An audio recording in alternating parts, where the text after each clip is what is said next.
Hello, thank you for joining me. Your presence honors me. We're ready to go into our third lesson on the book of Genesis, Cain and his legacy. A lot of things happen here, and I can't wait to get started, which we'll do in just a moment.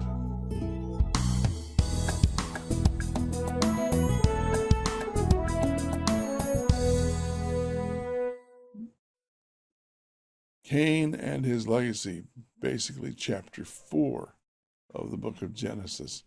A lot takes place here, and it's I think you'll find it interesting. I certainly do. It's a fascinating situation. Remember that as we study the book of Genesis, that there are two basic sections. The first section is primeval history, which is how things got to be the way they are today. And this lesson is still part of that because the legacy of Cain, as we shall see, shapes the world that we're in a lot and has significant consequences for us today. I call this lesson Chaos Unleashed because that's kind of what happened. In the first two chapters, you have chaos being tamed and cosmos taking place. But chaos was unleashed after chapter 3. In chapter 4, we find out what that means in practical terms. Memory text: if you do well, will you not be accepted? And if you do not do well, sin lies at the door, and its desire is for you, but you should rule over it. God says this to Cain after Cain's sacrifice has been rejected, but before he kills his brother. It's as though God is cautioning him and saying, be careful. You're in dangerous territory here. And here we get to the basic lineage. And the human knew Eve, his woman, and she conceived and bore Cain. And she said, I have got me a man with the Lord. She's recognizing that in every pregnancy, God is present. He allows fertility. He empowers fertility. But there seems to be another sense here, which we'll see in just a minute. And she bore as well his brother Abel.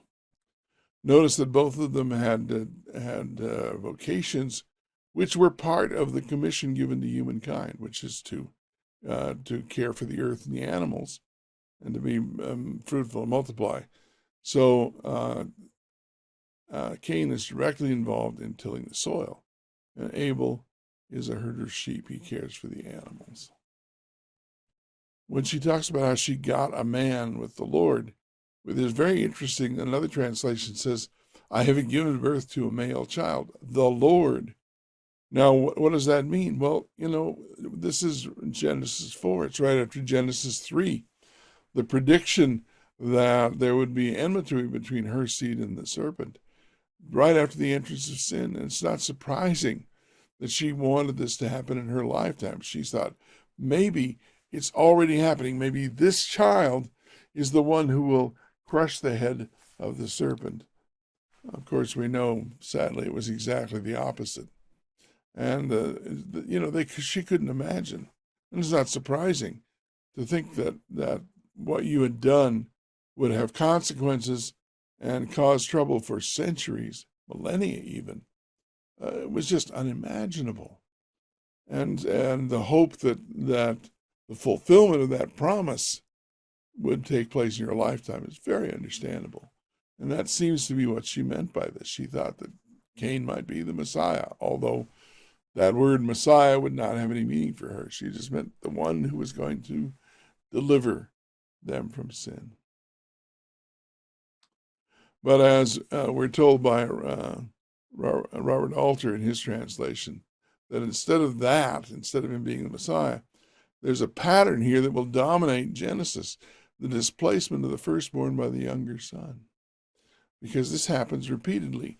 We're told, and we may say, well, the firstborn gets the larger portion. The firstborn is the one who inherits the birthright and so forth. And yet there's no case where it mattered that we know of where it actually worked that way. It actually worked the opposite way. And here's the first example. It isn't Cain, the firstborn.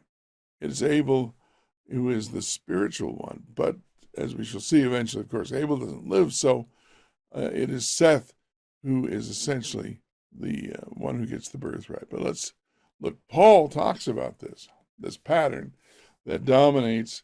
He saw this in the Old Testament.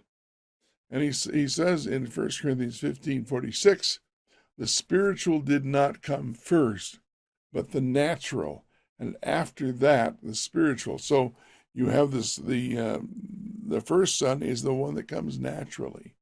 The first son is the one who is the result of natural efforts, but the spiritual one does not come first. Now, Paul is specifically mentioning the first Adam and the second Adam in this passage in 1 Corinthians. But in fact, when we look back, we see that this is absolutely true. For example, we know Abraham was not the firstborn of Terah. And Isaac was secondborn because Ishmael was the firstborn. And of Isaac, he had two children, Esau and Jacob. But Jacob is the one who is the spiritual one. And this goes on. It's also true of the kings, believe it or not. Saul is the first king, and he's the natural king. He's head and shoulders taller than anybody else. He looks like a king, but he's not the spiritual one. It is David who is the spiritual one, and so forth. And this goes on and on throughout the Old Testament. So this principle is being initiated here. The first one is the result of natural, and the natural, as Paul is using it, is fleshly or sinful. And that's what this is demonstrating. The natural inclination of humankind after the fall is always downward, is always sinful. All right, the two offerings. And it happened in the course of time that Cain brought the fruit of the soil, an offering to the Lord, and Abel too had brought from the choice firstlings of his flock. So each of them brought what he did naturally. It says the Lord regarded Abel and his offering, but he did not regard Cain and his offering. And Cain was very incensed, and his face fell. You know, incensed is fire. Incense is something that burns. Incendiary is a firebomb, or something that makes fire. And here he is. He's incensed. He's so angry. And here is the memory text that we had. But this is a slightly different translation. This is Robert Alter's translation. Why are you angry? Why is your face downcast? If what you do is right, will you not be accepted? But if you do not do what is right, sin is crouching at your door, but you must rule over it. Here we have sin that's pictured as a predator crouching at the door. The minute you go out, it's likely to get you. It desires you. This desire is a yearning, a hunger, like a predator for prey. And so we come to the crime. The Lord said to Cain, why are you incensed? Why is your face fallen? All right. And here's the significance of the crime. It's very significant. In the garden, the serpent was confined to one tree. You couldn't be tempted in most of the garden, only if you went to that tree where the serpent was. But once Adam and Eve had yielded to him, they were sent out of the garden. And as it turns out, the serpent was liberated too. Evil has now been unleashed. Instead of being confined to one place and you have to go to it, it is now crouching at the door, and it's eager to take you out. It's eager and ready to strike. And that is one of the keys, the first key of our lesson. Evil has now been unleashed. That happened in chapter 3, but now we're going to see what happens when evil is unleashed. It's crouching at the door again. It's ready to strike. It always reminds me, my aunt and uncle lived at a dairy ranch in Texas, and they had killed there are 4 kinds of poisonous snakes in the United States. There are multiple species, but only 4 basic types, and they'd killed them all within 100 feet of their door. And one morning they got up, and they had steps in front of their home, but they were open steps. There was a crawl space under the house, but it's very, very far south, so they didn't need a basement or anything. And when they tried to go outside, the dog was barking at them, didn't want them to come down the steps. And as it turned out, there was a poisonous snake under those steps, and had they stepped down, it would have struck between the stairs and killed them. It was at the crouching at the door, ready to strike. It's always, for my children, always a memory that I get. Fortunately, they went out the back door, which was safer, came around and were able to kill the snake. But there it was. And so the crime is this, and Cain said to Abel, his brother, let us go out to the field. And when they were in the field, Cain rose against Abel, his brother, and killed him. So you have the unimaginable. You've gone from no sin and from a perfect world, and you think that maybe this first child will be the one that crushes the head of the serpent, and instead he kills his brother. It's unimaginably sad. And the Lord said to Cain, where is Abel your brother? And he said, I don't know. Am I my brother's keeper? Now, I want you to look at this because it's very important. He just said this. The Lord said to Cain in Genesis 4, where is Abel your brother? And in Genesis 3, the Lord God had said to the human, in this case Adam, and said to him, where are you? So you have a parallel between the two things that are taking place in Genesis 3 and Genesis 4.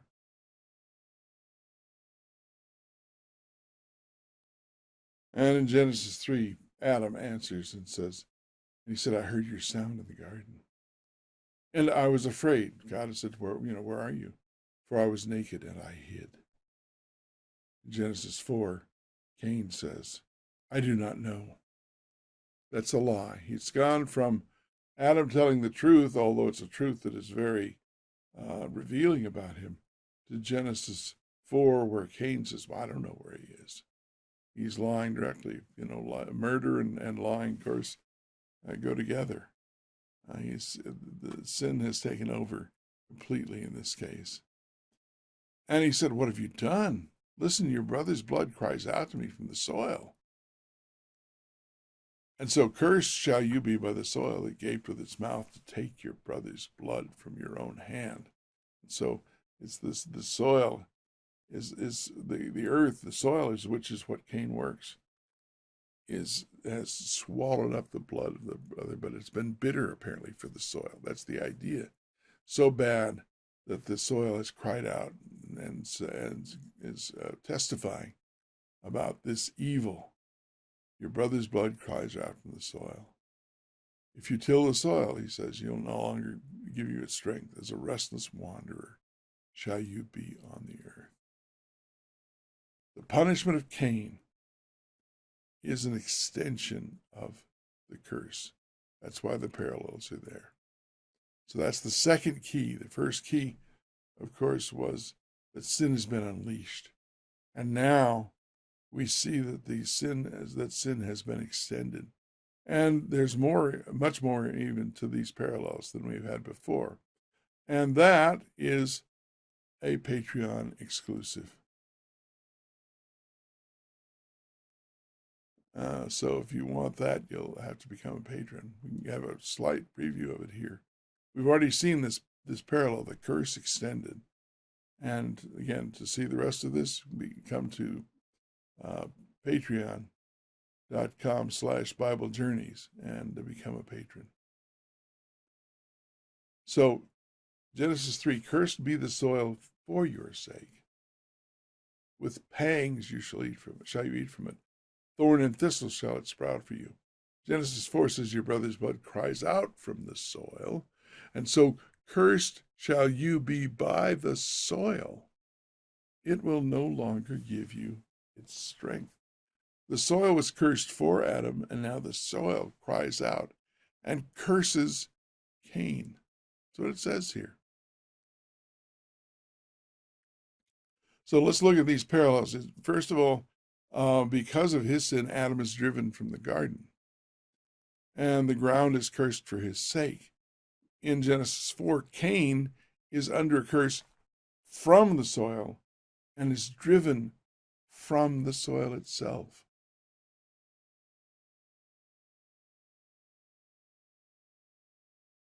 So we've seen how this is an extension, how the punishment of Cain is definitely an extension and intensification of the curse.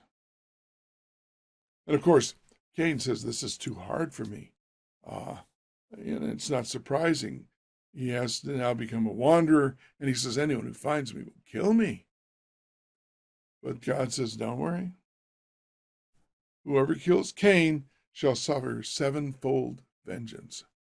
And the Lord set a mark upon Cain so that whoever found him should not slay him. Now, here we have what we would say is something that is guilty of capital punishment, although people today are doubting it. And God says, no capital punishment. Don't kill someone who kills somebody else. That'll come in Genesis 9 after the flood. But what results from this prohibition of punishment is not good. Cain went out from the Lord's presence and dwelled in the land of Nod, east of Eden. And Cain knew his wife, and she conceived and bore Enoch. Then he, that is Cain, became the builder of a city, and he called this after the name of the city after his son, Enoch. So he founds the city of Enoch. He was supposed to be a wanderer. He was told to be a wanderer. He doesn't wander. He settles down. But he can't make his living from the soil. He has to be an urban dweller. And there is a continual notion in the Old Testament of cities being places of evil. I'm not saying that necessarily every city is, although whenever you get a large number of sinners together, you're probably going to have a multiplication factor of sin. And Irad was born to Enoch. Here we have the standard genealogy kind of thing. And Mehujael begot Methusael, and Methusael begot Lamech. And so what you have here is first you have Cain, you have Enoch, Irad, Mehujael, Methusael, and then Lamech. And Lamech, of course, is the name of Noah's father in the other genealogy. But this is the line of Cain. There's 6 generations, which shouldn't be surprising, because 6 is the number of humanity in the Old Testament and actually throughout the Bible. And of course, that's because on the 6th day, humanity was created. But it's also the day of imperfection. It's 1 day short of completion, 1 day short of 7. And so here we have the flowering of evil, I call it. It is the natural consequence of the wickedness of man. And Lamech, this is Cain's Lamech, not the one in the other line, took him 2 wives. The name of the one was Ada, and the name of the other was Zillah. Now, I've said that he was the last one in line because they don't mention any more. They don't have and Lamech begat. They don't say that. His wives had sons, and Ada bore Jabal. He was the first of 10 dwellers with livestock. So here you have the nomads that I was talking about before. And his brother's name was Jubal. He was the first of all who play on the lyre and the pipe music. But notice it was Ada who mentions the parent, not Enoch. Although she's mentioned, both Ada and Zillah are the wives of Enoch, of Lamech rather.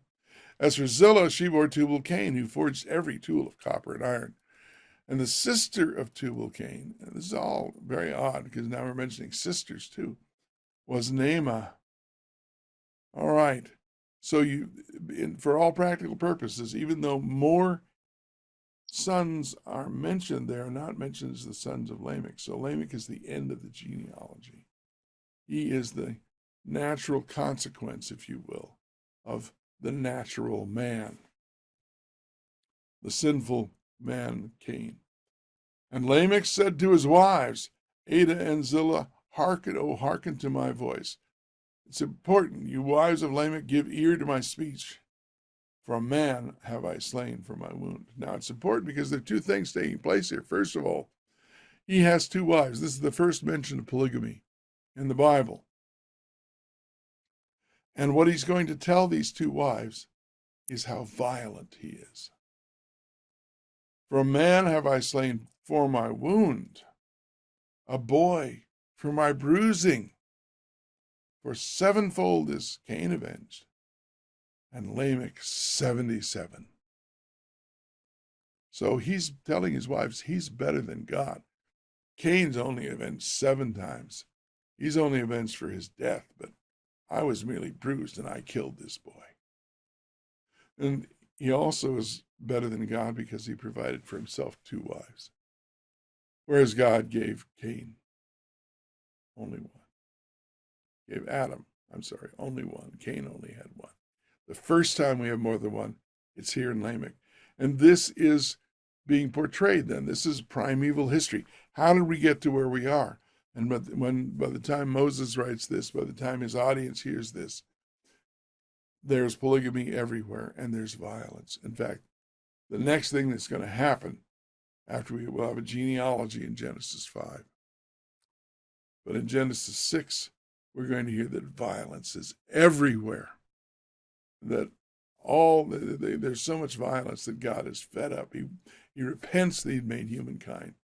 And he decides that rather than continuing this, he's going to have to blot out. Now, if you remember, this is what happened when this is the consequence, because God said, I'm not going to punish Cain for murder. In fact, I'll make sure nobody punishes Cain. Well, when you have a society in which murder is sanctioned, which murder is considered okay, then what happens is that the most violent people will rule. And here's Lamech showing us that to be true. What's interesting also is that something I've only discovered in the last several years is that sociologists will tell you there's a direct link between polygamy and violence. And here we have it explicitly in Genesis 4. The link between polygamy, more than one wife, and violence. He kills a young man for bruising him. Doesn't matter. And he'll kill 77 men if he wants to. He's so powerful. He's so better than God.